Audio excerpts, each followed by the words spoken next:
ቅዱሳን ግን ሲበቁ አንተን ብቻ ለሚያውቁት እዚህ ሆነው ካሉ ቦታ ይደርሳሉ። ለምሳሌ ኤልሳ ዶታይም በምትባል በእስራኤል ተቀምጦ ሶሪያ ላይ ያለ የተመከረውን ክፉ ምክር ያውቅ ነበር። ይሄም እንደሚያሳየን ማለት ነው ቅዱሳን በሁሉ ቦታ ላይ በአንዴ አይገኙም። እንደ እግዚአብሔር ኦምኒ ፕሬዘንት በአንዴ ሁሉ ቦታ ላይ የሚገኘው ምሉ በኩል ላይ የሆነው እግዚአብሔር ብቻ ነው። ግን አንድ ቦታ ላይ ሆነው ከሁሉ ቦታ ላይ ያለው መድረስ ማለት ነው። ባጭሩ እዚህ ቦታ ላይ ሆኑና አሁን እኛ እዚህ ተቀምጠን ሜክሲኮ ላይ የሚደረጉን ልናቅ እንችላለን።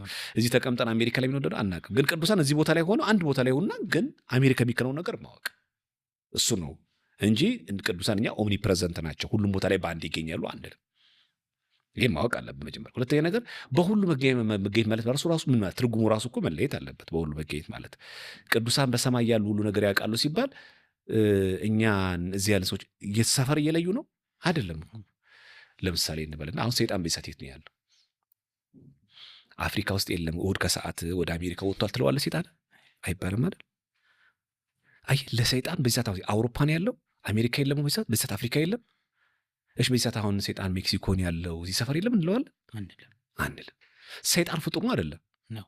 አየህ ፍጡር ነው። የወደቀ እኮ መልአክ ነው፣ ከጸጋ የተገፈፈ ነው። በአንዴ ግን ይህን ዓለም ቅጽበት ይዞረዋል። እዛ አሜሪካ እያስገደለ በተመሳሳት እዚህ ደግሞ ያዘሙታል። ቆይ አሜሪካውን ጨርሼ ልምጣ አይልም። ለሰይጣን እንደዚህ እያልክ ነው ሚካኤል ላይ ሲሆን እንዴት ሚካኤል ስንት ቦታ ላይ በጣጣስላችሁ የምትለው?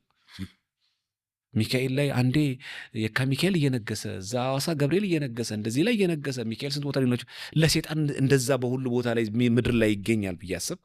በዓለም ሁሉ ላይ እኮ ይገኛል እያልካለ እቺ ምድር እኮ አንድ ቦታ ናት እኮ። ምድር እንዴት ነው እያሰብናት ያለ ነው እንዴ?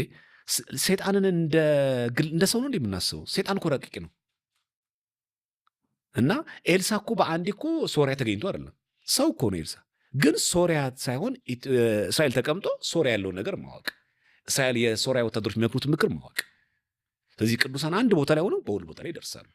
ስለዚህ ቅዱስ ገብርኤል ቁልቢ ገብርኤልም ነግሶ እዚህም ደግሞ ገብርኤልም እዚህ ነግሶ ግቢ ገብርኤልም ነግሶ እንደ ሐዋሳ ገብርኤልም ነግሶ እንደው ገብርኤልን ስንት ቦታ እንዲውልላችሁ ብሎ የሚያስቡ ሰዎች ከሰይጣን አሳንሰውት ነው።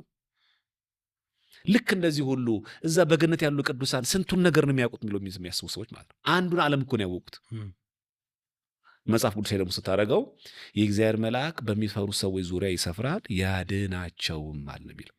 የእግዚአብሔር መላእክት አይልም፣ የእግዚአብሔር መልአክ ነው አንድ ቁጥር ያድናቸው። ያ ማለት የዓለም ሁሉ ሕዝብ አንድ እግዚአብሔር ቢፈራ እግዚአብሔር አምላክ ቆይ አንተ መጀመሪያ አውሮፓውያን ጋር ድረስ ገብርኤል ደግሞ እዛ ሄድ አይልም። አንድ መልአክ ይሰፍራል። በጌታችን መቃብር ጊዜ የጌታ መልአክ ከሰማይ ስለወረደ ታላቅ የምድር መናወጥ ሆነ። የተናወጠች ማለት ምድር ማለት ኢትዮጵያ ብቻ ናት? ዓለም በሙሉ ምድር አለች። አየህ የወረደው ግን ማን ነው? የእግዚአብሔር መልአክ። አንድ መልአክ እንዳለ ምድር ተናወጠች። በዛ ላይ ደግሞ እንዳው ብዙ ጊዜ እንደተለመደው በኳስ ጨዋታ እንኳን ህግ ብናየው አንድ ቦታ ላይ የሚጫወቱት ፕሪሚየር ሊግ ጨዋታ በአንዴ በዲኤስ ቲቪ በዓለም ቦታ አንድ ያሰርቨራል። ጨዋታው ስንት ቦታ ነው ያለው? አንድ ቦታ እኮ ነው። ስንት ቦታ ላይ እያየሩ ነው ያለው? እና እግዚአብሔር የፈጠረው መልአክ ከአንድ ሰርቨር ያንሳል?